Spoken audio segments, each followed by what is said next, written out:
संपर्क कोण का मान थीटा बराबर कितना है 90 है, तब द्रव का तल कैसा होगा, समतल होगा। बात क्लियर हो? Very good. अब हम चलते हैं नेक्स्ट की तरफ। अब इस वाले उसमें हमने परत नली ली कांच की, किसकी ली, कांच की परत नली ली और इसके अंदर जल भर दिया। यहाँ पर चांदी की परत नली थी, जल भरा था, और हम जानते हैं जब चांदी में जल भरा जाता है तो उसका जो तल होता है कैसा होता है, समतल होता है, जो इस तरह से है। ठीक है, अब उसके लिए कोण कितना आया था 90 आया था। यानी कि जब भी संपर्क कोण किसी भी चीज के लिए, तो हमने जल और चांदी का लिया था एग्जांपल, हमारा यहाँ से निष्कर्ष निकला है, यानी कि हमारे पास कोई भी द्रव है और किसी ठोस के संपर्क में आता है, ठीक है, और उसका जो संपर्क कोण है वो कितना होगा 90 होगा, तब hamaरा जो उसका तल होगा, किसका तल, द्रव का तल होगा, वह कैसा होगा, समतल होगा। ठीक, दूसरी कंडीशन देखते हैं। यहाँ पर ये जो परत नली है किसकी है, कांच की, कांच की परत नली, क्लियर हो रहा है। इसके अंदर जो भरा हुआ है वह क्या भरा हुआ है, जल भरा हुआ है।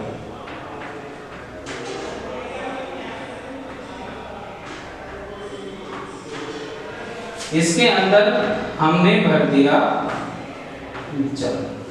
ठीक, और जब कांच की परत नली में जल भरा होता है तो यह जो तल होता है किसके भांति होता है, उत्तल की तरह होता है। किसकी भांति होता है, उत्तल, किसकी तरह हो गया, सॉरी अवतल की तरह होता है। ठीक है, किसकी तरह होता है, अवतल होता है। अब यहाँ पर अगर हम बात करें कि संपर्क कोण कितना होगा, स्पर्श बिंदु ये रहा, ठीक है, तो इस संपर्क बिंदु ये है, संपर्क बिंदु ये, स्पर्श बिंदु भी हम कह सकते हैं ठोस और द्रव के बीच। ठीक है, तो यहां से इसकी सतह पर, यानी कि इसकी द्रव की सतह पर खींची स्पर्श रेखा, ये होगी इस तरह से दिखाई दे रही होगी आपको, और द्रव के भीतर ठोस की सतह पर खींची स्पर्श रेखा, यानी कि ये दिखाई दिया, ये कितना गया थीटा, लेस देन कितना हुआ 90, यानी कि थीटा लेस देन 90, थीटा छोटा है 90 से, और यदि थीटा 90 से छोटा होता है तो इस विधियोग से हमें क्या पता, यदि थीटा क्या है, संपर्क कोण है, और यदि संपर्क कोण का मान 90 डिग्री से कम है तब द्रव का तल कैसा होगा, अवतल होगा। कैसा होगा, अवतल होगा। क्लियर हो गई बात? तो यही कहानी हम यहाँ पर लिख लेते हैं कि यदि, यहाँ पर लिख लेता हूं, यदि संपर्क कोण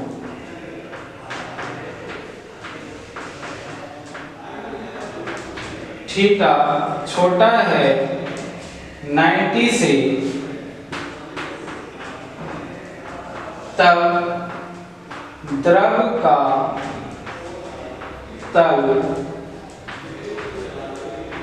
अवतल होगा। ये किसी भी द्रव और ठोस के लिए हो सकता है, ये नहीं है, ये तो हमने प्रयोग किया यहाँ पर, और प्रयोग करके हमने ये फाइंड आउट किया। क्लियर हुआ बात? चलिए अब आप इसका स्क्रीनशॉट ले लीजिएगा, क्योंकि आपको एज इट इज राइट करना है। यहाँ पर आपको डाल देना है हेडिंग विशेष स्थिति। ठीक है, पहली स्थिति हो गई, दूसरी स्थिति ये हो गई, अब तीसरी स्थिति की बात करते हैं हम।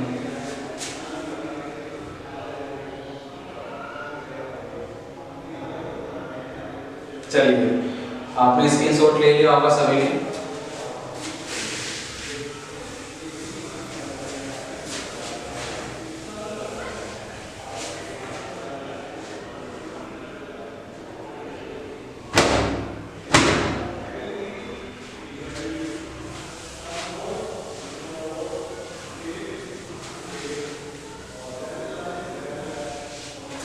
देखिए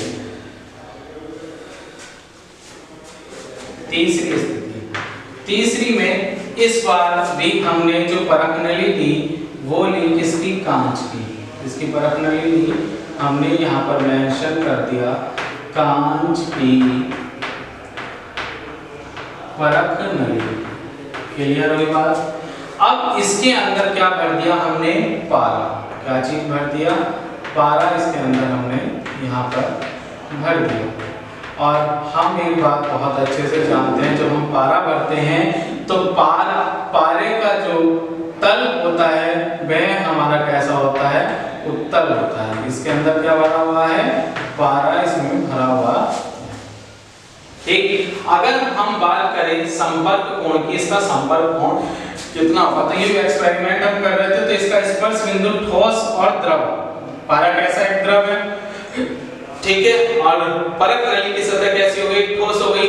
और ठोस और द्रव क्या, जहां पर ये स्पर्श करते हैं उसे क्या कहते हैं, स्पर्श बिंदु या संपर्क बिंदु हम कहते हैं। अब यहां से क्या होगी, हमने इस संपर्क बिंदु से पहले द्रव की सतह पर स्पर्श रेखा खींची, और द्रव की सतह का है ऊपर की तरफ उठी हुई, यानी कि इस पर जो स्पर्श रेखा खींचेगी वह ऊपर की तरफ खींचेगी। क्लियर हुई बात।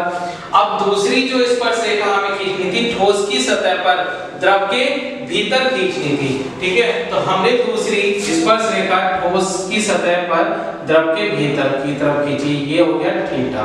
अब आप यहाँ पर देख रहे होंगे थीटा ग्रेटर देन हो गया 90। क्या हो गया, थीटा का मान क्या हो गया, 90 से बड़ा हो गया। और हमने क्या देखा इस एक्सपेरिमेंट से कि जब थीटा का मान 90 से बड़ा है, जब हमारा थीटा का मान इस 90 से बड़ा है तो तल हमें कैसा प्राप्त हो रहा है, उत्तल। कैसा प्राप्त हो रहा है, उत्तल। ठीक, तो यही हम लिख देंगे, यदि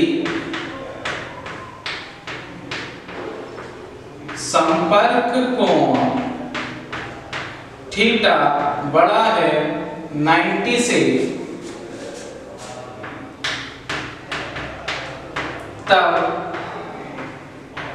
द्रव का तल कैसा होगा, उत्तल होगा। ठीक है, उत्तल यानी कि उसे उभरा हुआ, अवतल मींस दबा हुआ, यानी कि दबा हुआ तल। देखिए यहाँ पर ये तल जो है हमारा दबा हुआ है, इसलिए इस तल को हमने बोला अवतल, और ये तल उभरा हुआ है इसलिए इस तल को बोला हमने उत्तल। ठीक है, और यहाँ पर आपका देखिए ये तल बिल्कुल एक क्षैतिज के समांतर है, ठीक है, तो इसलिए हमने इसे रिप्रेजेंट कह दिया समतल। क्लियर हुई बात इतनी।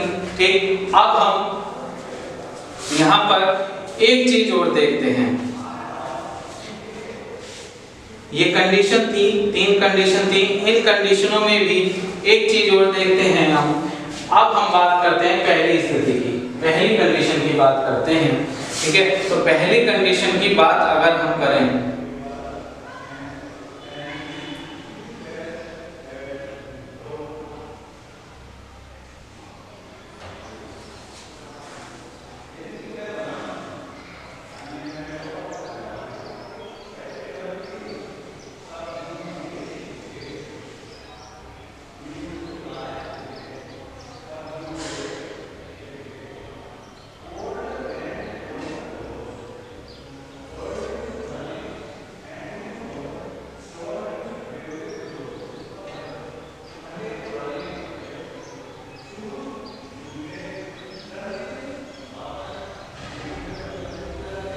देखिए